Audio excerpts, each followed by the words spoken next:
स्वार्थ सिर्फ ईर्ष्या और मोह के अलावा शेष सब कुछ परे कर देता है। गांधी नेहरू परिवार का एयर इंडिया के प्रति बर्ताव इसका प्रत्यक्ष प्रमाण है। नेहरू ने राष्ट्रीयकरण के नाम पर बलपूर्वक एयर इंडिया को टाटा समूह से छीना और गर्त की ओर उन्मुख कर दिया।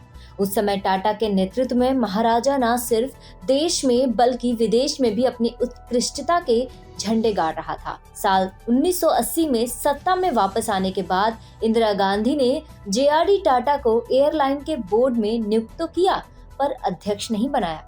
इंदिरा के बाद राजीव गांधी ने मजबूरी में जेआरडी टाटा को एयरलाइन के बोर्ड में अध्यक्ष बनाया। इन सभी घटनाओं से यही परिलक्षित होता है कि एयर इंडिया कांग्रेस के अहम और टाटा के प्रति उनकी दुराग्रह का भेंट चढ़ गया। अब कांग्रेस पार्टी मोदी सरकार के इस फैसले पर सवाल उठा रही है, लेकिन आपको जानकर आश्चर्य होगा कि एयर इंडिया की दुर्दशा के लिए कांग्रेस पार्टी और कांग्रेस की सरकार ही जिम्मेदार है।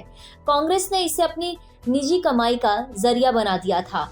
वो कैसे, जानेंगे टीएफआई के इस वीडियो में मेरे यानी महिमा पांडे के साथ। तो चलिए आरंभ करते हैं। दरअसल मोदी सरकार ने एयर इंडिया के उत्थान के लिए उसे उसके पुराने मालिक टाटा को सौंप दिया है। ऋण में डूबे इस उद्यम के विक्रय का प्रयास अंततः पारदर्शी और लाभकारी तरीके से पूरा हुआ, परंतु स्वार्थ और ईर्ष्या से ग्रसित कांग्रेस महासचिव प्रियंका गांधी वाड्रा का दुख घरेलू विमानन के क्षेत्र में कांग्रेस के घटते प्रभाव और इस संकट के सफल निवारण के कारण झलक पड़ा है। प्रियंका गांधी वाराणसी में भाषण दे रही थी। भाषण देते हुए उन्होंने कहा कि मोदी ने 16,000 करोड़ में अपने लिए 2 विमान खरीदे और एयर इंडिया को 18,000 करोड़ में बेच दिया।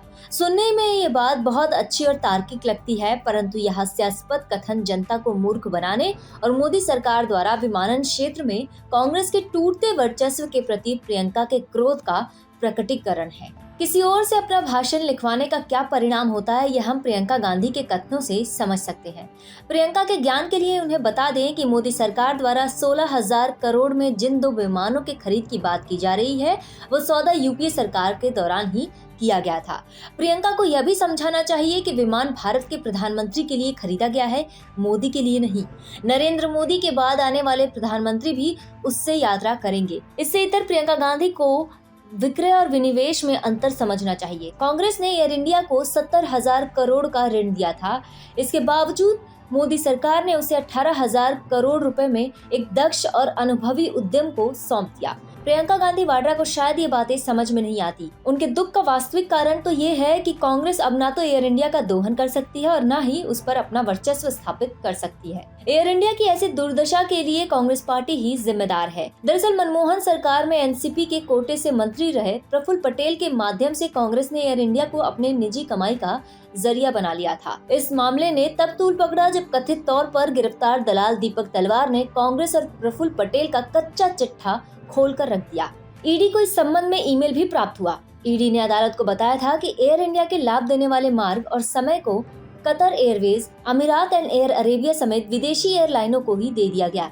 ईडी के अधिवक्ता एआर आदित्य ने अदालत को बताया था कि इसकी वजह से राष्ट्रीय एयरलाइंस को मार्केट शेयरों में भारी नुकसान हुआ था और निजी, घरेलू और विदेशी एयरलाइंस को जबरदस्त फायदा भी हुआ। इतने बड़े राजनेता के खिलाफ इतनी बड़ी कार्रवाई का ये पहला मामला था जिसमें मुकदमेबाजी में सीबीआई और ईडी तक पहुंच गई थी। कांग्रेस अपने इसी कमाई के साधन और वर्चस्व के टूट जाने के कारण द्रवित है, लेकिन इस वजह से जनता में भ्रम फैलाकर शासन के प्रति दुराग्रह फैलाना शर्मनाक है। यह एयर इंडिया के सौदे को खटाई और कानूनी पचड़े में भी डाल सकता है, जिसे दर्द से कराहता यह उद्यम अवश्य दम तोड़ देगा।